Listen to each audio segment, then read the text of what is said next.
300 years ago, a cataclysmic event known as the Great Flood covers most of Earth's landmass with water, only leaving a few islands behind. Since then, an electrical storm is constantly blocking the horizon. With the old world buried underwater, survivors build a fortified city called Argos on the ruins. This city is controlled by the immortal founders. Unfortunately, not everyone can move to Argos. The founders take advantage of people's desperation by forcing them to participate in speedboat races known as storm riding. Each island sends 2 riders, and the winner gets to move with all their people to Argos. The losers get their island stripped bare and their people are cast into the sea. Islanders believe that one day a chosen rider will set them free.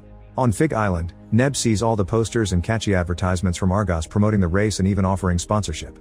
Then he goes to help the team in charge of the boat that will represent the island in the next race. His friend Anna shows him a collection of Hammerhead posters and shares the story. Legend says Hammerhead was struck by lightning, that he saved his island, and that he never lost a race. Some people believe he broke through the storm on the horizon and reached the other side. Others think he crashes the races from time to time so he can win a palace for all islanders. Other people don't think he's real at all. Anna thinks this could be Neb and her someday, but her father Lazar tells them they don't need legends because they have him. He says goodbye to his daughter and kisses a photo of his late wife before getting ready for the race. One of the mechanics reminds him that once he gets to Neptune's rock, he'll only have 10 seconds to break away. It turns out Lazar isn't participating to win. He wants to breach the storm to uncover the truth. A commentator on Argos introduces the riders, calling Fig Island the underdog before the race finally begins. All the riders handle their boats with impressive skill and one of them even manages to catch some lightning, which provides quite a boost and pushes that boat into first place. Another rider's cape accidentally covers his vision and causes him to crash into a rock. When a rider tries to move past the boat in first place, the maneuver fails and it ends up crashing too. As soon as there's an opening, Lazar abandons the race and takes the boat toward the storm on the horizon. The commentator says this is the 5th incident this season. Lazar speeds up and tries his best to avoid the lightning, but unfortunately the boat is hit anyway and it explodes. Anna cries and swears to avenge her father as she listens to the news on the radio. The commentator announces that Fig Island is now banned from racing for the next 10 years. A few days later, Neb does a presentation in class about the islands beyond the horizon, saying that titans live there. His teacher scolds him and reminds him that there's nothing on the other side of the storm. Then a kid mocks him. When Anna comes to his defense, she gets scolded too. Neb insists that the storm is a lie created by the founders and his classmates start throwing objects at him. After class, a teacher talks to Neb's father Nicola, asking him to do something about his son's behavior. That night, Neb stands on top of a tree while a furious storm takes over the sky. Anna begs him to come down, but he refuses. Suddenly a lightning bolt strikes the tree and Neb, who falls to the ground with smoke emanating from him as he thinks he can finally be like Hammerhead. On the island of CIOs, guards take over the streets to start the evictions since both CIOs' riders died in the race. A high-ranking Argos official known as the Baroness keeps an eye on everyone as the guards violently push the locals to the boats. After everyone is kicked out, the founders send machines to start digging. They're looking for a substance they call the element, which is said to defy death itself. On Fig, Neb is still in bed suffering from his injuries. Desperate to help him, his grandfather Dita decided to do something he swore to never do again. With an axe, he slashes a tree's branch and gathers the blue liquid that comes out of it. Then he puts this liquid on Neb's eyes, causing him to have a vision of Hammerhead sailing into the storm. Neb's eyes also turn stormy. When the excavation is done, the Baroness informs the founders that they didn't find anything. It turns out the element is the blue liquid Dita used, and they only have a decade left in reserve. The founders consider taking all the remaining islands by force, but the Baroness points out that if all the islanders together outnumber the Argos army, she thinks it's time to accept their fate and uses the expression amor fati, which means that both good and bad things are necessary in life. Leader Taurus disagrees and says he makes his own fate. He also scolds her for using that expression because it was used by the infamous thief Sychus. Taurus decides they must increase the races to empty the islands more quickly and avoid any more incidents. Sometime later Neb finally leaves the bed and points at the window as he has a vision of Hammerhead in a mysterious tunnel. Neb can't understand his visions, which often come without warning. Dita hugs him to comfort him. Meanwhile, a group of guards is diving and finds a sunken vessel. They inform Taurus that they've found Sychus' wreckage in the Bay of Gaia, so Taurus sends soldiers to the islands in that area hoping that he's still around. At the same time, Dita warns Nicola that he's seen the Baroness flag on the coast, which means she's coming for Neb. Rumors of the wreckage spread fast, so Anna and Neb take a boat to the Bay of Gaia even though Dita always forbade his grandson from going there. After admiring an amazing statue, they look underwater and see the guards inspecting the wreckage. When the kids try to leave, a guard captures them and takes them to the Baroness. While the duo pretends their boat ran dry and got lost, a soldier smells Anna's hair and concludes they're from Fig. The Baroness explains she's looking for a boy who was touched by the storm as she looks at Neb's eyes.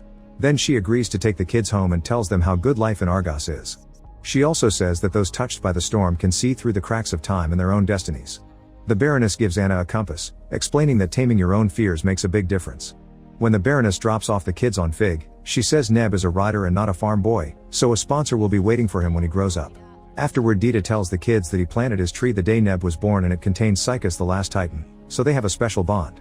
In Argos, Taurus meets with his scientist, who has finished replicating a key. He puts it on his wrist and uses it to activate a machine remotely, saying he'll bring a bigger storm. The lights are turned on for a few seconds before the machine loses the connection and shuts down. Furious, Taurus throws the scientists off the tower. Meanwhile, Dita opens a hole in the wall and pulls out a box he hid many years ago. He stares at the original machine key while having a vision of his younger self arriving on the island. 10 years pass and Anna and Neb are now in a romantic relationship. Neb deals with his visions every day, but he still doesn't know what they mean. He tells Anna that one vision is of her on Gaia wearing a red dress, so she replies by whispering a promise in his ear. Since this year the ban ends, Anna is practicing to join the race. Neb admits he's afraid of losing her and Dita asks him what he's seen in his visions, but Neb refuses to answer. That night Neb sees Anna riding into the storm to avenge her father, which kills her. A desperate Neb tries to return to the tree during a storm, but Dita stops him. One morning, the Baroness returns to Fig and Dita spits on the floor when he sees her. He insists that Neb shouldn't ride, but the Baroness thinks it's Neb's choice to make and gives him 1 year to decide if he wants her sponsorship. In the end, Neb decides to join the race just to protect Anna and Nicola helps him work on the boat. In the meantime, all the people who were kicked off their islands and survived are now living in the landless sea. Their children were born in boats and have never stepped on actual ground. They can only watch as the machines keep going from island to island, destroying the land without finding anything. After months of preparations, all the chosen riders are allowed to enter Argos for an orientation talk by Larry.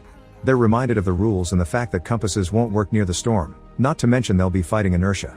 After the meeting, Anna convinces Neb to ride with her to the storm and they kiss to seal their promise. At the same time, Taurus chooses a mighty warrior to be a bombhead, which is the name of the riders who kill for the founders during races. Taurus tells him to start with the riders from Fig. In the afternoon, the race finally begins. Anna and Neb are so desperate to clean their island's name that they immediately take the first place. For the first few minutes the race goes normally, but soon Bombhead guides his boat toward an opponent's vessel and destroys it. The race goes on normally again for a few more moments and Anna stays in first place. When they reach the final stretch, Bombhead attacks again but misses Anna because she's moving fast and he ends up destroying a different boat. When Anna sees an opening, she leaves the race and starts riding toward the storm. Both Neb and Bombhead immediately follow her, and as they approach the storm, Hammerhead surprisingly joins them. A lightning bolt suddenly strikes Hammerhead's boat and he disappears, because he's actually a vision that only Neb is having. Anna is getting too close to the storm, so Bombhead speeds up and crashes into her boat. Neb comes out of his vision too late and is devastated to watch his girlfriend drown. He jumps into the water and begins to swim toward her, but Bombhead rides past him to hit him. For a few seconds Neb floats without control while seeing the vision of Anna in the red dress. At the same time, Taurus is terrified to have a vision of Hammerhead appearing next to him. After the race, Neb is thrown into a cell. Overwhelmed with grief and guilt, he has a breakdown on the floor and can't differentiate his visions from his memories. Larry visits Neb and shares that when he was younger he agreed to be a bombhead, but he also mysteriously says that his people never needed saving. Then Neb meets with the Baroness, who tells him a story. Many years ago after the world drowned, the members of Operation Titan explored the oceans in search of hope for life. Eventually they found this archipelago, where islanders believed they were protected by the blood of the goddess Gaia. The founders renamed it the Element and founded Argos, a place where they could abuse the element to become immortal. Taurus took the technology that was supposed to protect an endangered environment and instead used it to create the storm that kept the islands trapped. He then started to dig to have an endless amount of the element for himself, so the islands were getting crushed and drained. Psychus got tired of this and stole the key before running away. He couldn't cross the storm and ended up on Fig, where he adapted the name Dita and started a new life. After the story, the Baroness gives Neb the compass she retrieved from Anna's body and sends him home. In Fig, Neb confronts Dita, calling him out for all the lies. Dita says he did it to protect him, but Neb doesn't listen. Later Neb buries a tree in Anna's name. Then he talks to Nicola, who explains that Dita often disappeared but never told him anything. What Dita did teach him was how to be part of the storm. In its center, there's a dancing bolt that supposedly can take any person to the other side, but Nicola was never able to catch it. Because of his visions, Neb thinks Hammerhead did catch it and he wants to try too. Nicola tells his father that Neb is ready, so Dita gives him the key and teaches him about the phrase amor fati. Before leaving, Neb takes Anna's tree. Meanwhile the Baroness warns Taurus that crop production has been declining and hunger incites revolution. She's already taken care of it, but Taurus isn't happy about her undermining his authority. In Argos, Neb is waiting for the next race while playing with the key, only to realize that it's also a compass that points at the Temple of the Founders. While thinking about possible plans, Neb notices Taurus staring at him. Later Nurse Maya helps Taurus take a new dose of the element. Taurus tries to be friendly with her and asks her to keep an eye on Neb. In the meantime, Neb asks Larry to teach him how to catch lightning. They go out together on the boat and Larry guides Neb on how to use the speed accordingly. Neb suddenly has a vision of crashing his boat into bombheads, but thankfully he snaps out of it just in time to avoid crashing in reality. Larry tells him he needs to tame his fear or he'll never win. When Neb returns to the city, Maya looks at his old scars while they chat. Neb casually shares that the woman he loves is in a tree in his room. Maya then takes him to the temple and asks the priests to help him with his injuries, but they refuse because they believe he's the one who will breach the storm. Neb notices a bunch of plants being drained for the element and decides to leave. Later on the street, Neb sees the red dress from his visions at a store. At that moment he bumps into Bombhead and furiously grabs him by his shirt, eager for revenge. However, Bombhead says they can only fight in the race and runs away. Neb immediately follows him and the chase has them running all over the city until they end up jumping into the water. The men swim to the closest shore and Neb jumps on Bombhead, demanding an explanation. He holds him underwater several times until Bombhead tells him that he promised Taurus to protect the storm. Neb lets him live and swears to defeat him in the race.